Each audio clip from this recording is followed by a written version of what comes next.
ఈ ఉదయమున నీవు ఎవ్వరినీ కలుసుకొనక ముందు ప్రభువును కలుసుకో.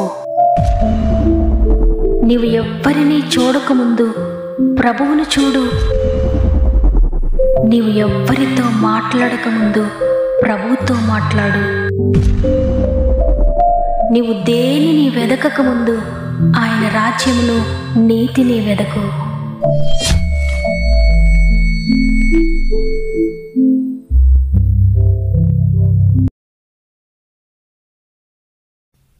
Praise the lord. దేవుని పరిశుద్ధ నామమునకు స్తోత్రం కలుగునుగాక. మరి ఒక్కసారి గాడ్ ఫస్ట్ అనే వాగ్దాన కార్యక్రమానికి మిమ్మల్ని అందరినీ ప్రేమతో ఆహ్వానిస్తూ ప్రభువైన యేసుక్రీస్తు నామములో నా యొక్క హృదయపూర్వకమైన శుభములు మీ అందరికీ తెలియజేస్తున్నాను. ప్రియ దేవుని బిడ్డలారా, ఈ ఉదయాన మీరందరూ బాగున్నారని నమ్ముతున్నాను.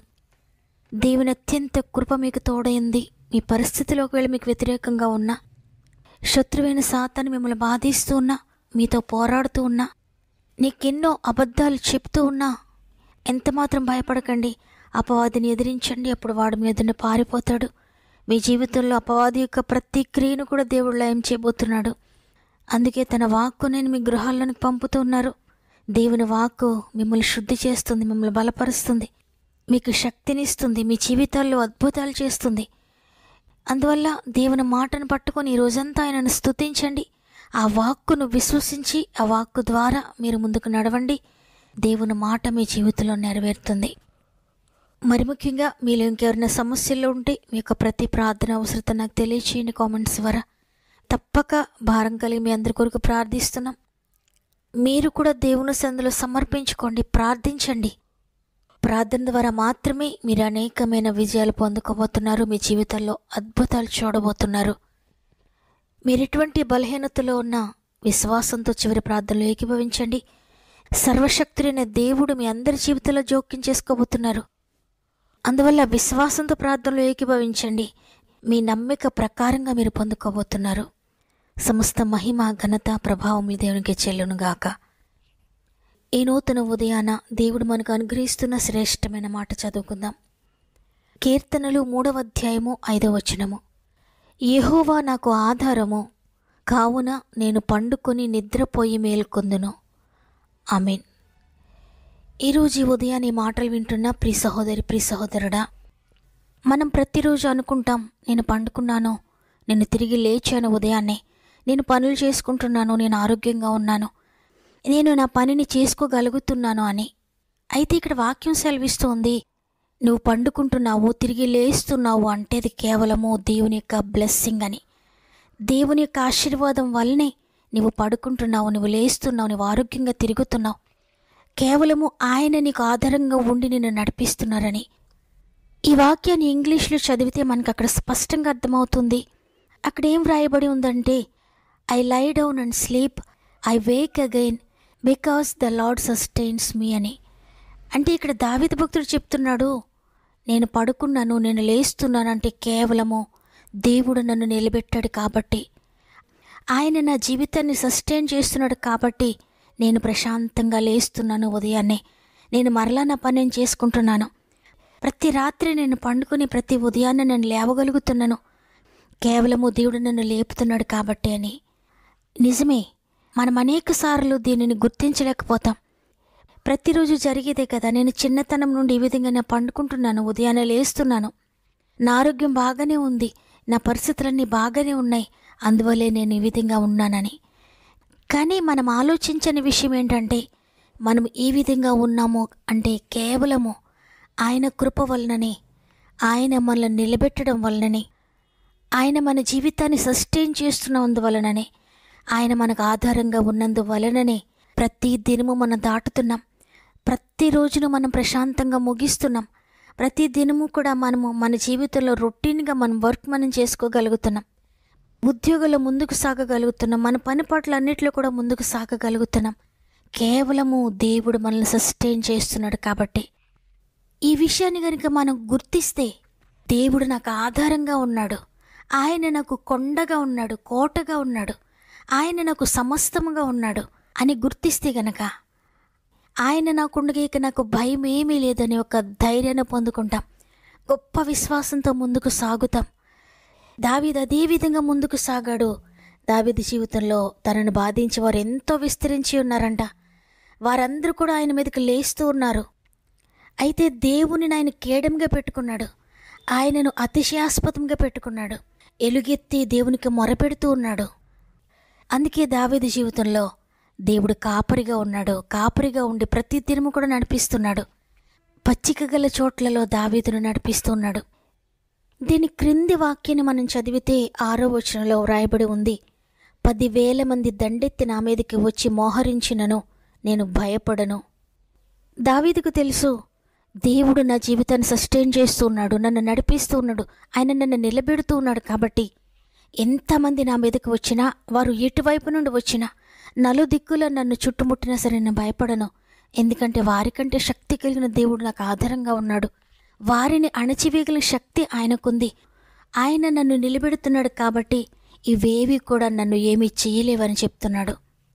ఈరోజు మీ జీవితంలో కూడా మీకు వ్యతిరేకంగా ఎవరు లేస్తూ ఉన్నా, ఏ పరిస్థితులు మీకు వ్యతిరేకంగా ఉన్నా, ఏంటి నా జీవితము ఈ పరిస్థితుల గుండా ప్రయాణిస్తుంది, నా బ్రతుకు ఎలా ఉంది ఏంటి అని మీకు అనిపిస్తూ ఉన్నా కూడా 10,000 మంది లేకపోతే 10,000 సమస్యలు, 10,000 అనారోగ్యాలు, 10,000 ఆర్థిక ఇబ్బందులు, 10,000 ఒడిదుడుకులు, 10,000 శత్రు సమూహము నీపైకి వచ్చినా భయపడొద్దు. ఎందుకంటే దేవుడు నిన్ను సస్టైన్ చేస్తాడు. ఆయన నిన్ను నిలబెడతాడు. ఆయన నిన్ను నడిపిస్తాడు. కాబట్టి ఈరోజు ఏ పరిస్థితులు ఏ విధంగా ఉన్నాయి కానీ నువ్వు దిగులు పడక్కర్లేదు. దేవుడు నన్ను నడిపిస్తున్నాడనే ఒక్క విశ్వాసాన్ని కలిగి ఉండండి. నా దేవుడు నడిపించడం వలననే నేను నడుస్తున్నాను. ఆయన నిద్ర నన్ను లేపుతున్నాడు కాబట్టి నేను లేస్తున్నాను. ఆయన నన్ను వర్క్ చేసుకోమన్నాడు కాబట్టి నేను పని చేస్తున్నాను. ఆయన నా ఉద్యోగుల్లో తోడుగా ఉన్నాడు, నన్ను నిలబెట్టాడు కాబట్టి నేను ఉద్యోగం చేస్తున్నాను. నా వ్యాపారంలో ఆయన నన్ను నిలబెట్టాడు కాబట్టి నేను వ్యాపారం చేస్తున్నాను. నా జీవితంలో నా కుటుంబాన్ని, నా బిడ్డలను, నా భర్తను లేక నా భార్యను నిలబెట్టాడు కాబట్టే మేము నిలబడి ఉన్నాం. ఆయన మాత్రమే మమ్మల్ని సస్టైన్ చేస్తున్నాడని మీరు విశ్వసించండి. ఏ శోధన మీకు ఎదురైనా వాటన్నిటిని కూడా దాటుతారు. ఎవ్వరు మీ ఎదుట నిలవబడినా, అది గొల్యాతు లాంటి సమస్య అయినా, అది ఎర్ర సముద్రం లాంటి సమస్య అయినా, అది ఎరుకో గోడ లాంటి సమస్య అయినా మీరు ఎంత మాత్రం నశించిపోరు. ఏది కూడా నిన్ను నష్టపరచలేదు, నిన్ను కూల్చివేయలేదు, నిన్ను అణచివేయలేదు. ఆయన నిన్ను నిలబెడతాడు, నిన్ను దాటిస్తాడు. కాబట్టి రోజు ఈ మాటలు వింటున్న ప్రియ సహోదరి, ప్రియ సహోదరుడా, నా ఆలోచన బట్టి, నా బలమును బట్టి, నా స్తోమతను బట్టి, నా శక్తిని బట్టి, నా ఆరోగ్యాన్ని బట్టి, లేక నేను తీసుకున్న జాగ్రత్తను బట్టి నేను ఏ విధంగా ఉన్నాను, నేను లేస్తున్నాను, నేను పండుకుంటున్నాను, నేను తిరిగి ప్రయాణం చేస్తున్నాను, నేను తిరిగి వర్క్ చేసుకుంటున్నాను, నేను తిరిగి కుటుంబాన్ని పోషించుకుంటున్నాను, నేను తిరిగి నా పనులన్నీ చేసుకుంటున్నాను అని మీరు అనుకోవద్దు. కేవలము దేవునిపైన మాత్రమే మీ చూపు ఉండాలి. కేవలము దేవుడే నన్ను నిలబెట్టాడు, ఆయనే నన్ను ఈ విధంగా నడిపిస్తున్నాడు, ఆయన వలననే ఈ విధంగా నేనున్నానని మీరు మీ కృతజ్ఞతను దేవునికి తెలియచేయండి. నేను కాదయ్యా, కేవలము నీ కృప నన్ను నడిపిస్తుంది, నేనేమై ఉన్నానో కేవలము నీ కృప వల్లనేనయ్యా అని దేవుని వైపు చూడండి. ఒకవేళ ఇంతవరకు మీరు ఆ విధంగా అనుకోకపోతే ఈ రోజు నుండి, దేవా నీవే నా ఆశ్రయము, దేవా నీవే నన్ను నడిపిస్తున్నావు, నీవే నన్ను నిలబెట్టావు, నీ కృప వల్లే నేను బ్రతుకుతున్నానయ్యా అని కృతజ్ఞత చెల్లించండి ఆయనకు. తప్పకుండా ఇక ముందు కూడా నిన్ను నడిపిస్తాడు, ఇక ముందు కూడా నిన్ను నిలబెడతాడు. నువ్వు పడిపోయే పరిస్థితుల్లో ఉన్న భయపడొద్దు, నిన్ను నిలబెట్టే ప్రభువు ఉన్నాడు. నీవు జారిపోయే పరిస్థితులు ఉన్న భయపడొద్దు, నిలబెట్టే ప్రభు ఉన్నాడు. నీకు మరణకరమైన పరిస్థితులు ఉన్నా భయపడొద్దు, నిన్ను నిలబెట్టే ప్రభు ఉన్నాడు. కాబట్టి ఈరోజు అందరం కూడా అవునయ్యా నేనేమై ఉన్నానో నీ కృప వల్లనేనయ్యా అని హృదయపూర్వకంగా దేవుని సందులో మోకరిందాం. నేనేమై ఉన్నానో నీ చిత్తమే దేవా, నీ దయలో చిగురించి నీ కొమ్మను, నీ కృపలో జీవించే నీ బిడ్డను, నీ ప్రేమకు పాత్రునిగా చేయుమో దేవా. నేనేమై ఉన్నానో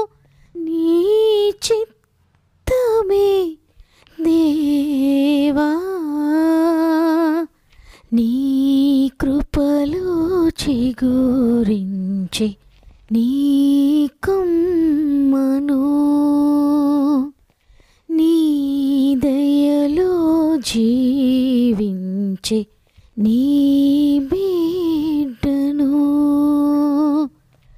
నీ ప్రేమకు పాత్రునిగా చేయుమో దేవా, నేనేమయ్యున్నాను నీ చిత్తమే దేవా.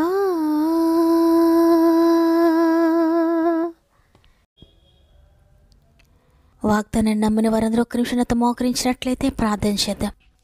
ప్రేమగల తండ్రి, నీకు వందనాలయ్యా. నీ కృపను బట్టి మా ఆయుష్కాలను పొడిగిస్తూ, నీ కృపను మాపై పొడిగిస్తూ మరి యొక్క దినాన్ని మాకు అనుగ్రహించి, ఈరోజు నేను స్తుతించి, నిన్ను ఘనపరిచి, నీ చిత్తాన్ని తెలుసుకొని, నీ కృపను తెలుసుకొని, నీవెంతగా మాపై కృప చూపిస్తున్నావో, ఎంతగా మమ్మల్ని నడిపిస్తున్నావు అనేది మరి ఒక్కసారి మాకు గుర్తు చేసినందుకు నీకు కృతజ్ఞతలయ్యా.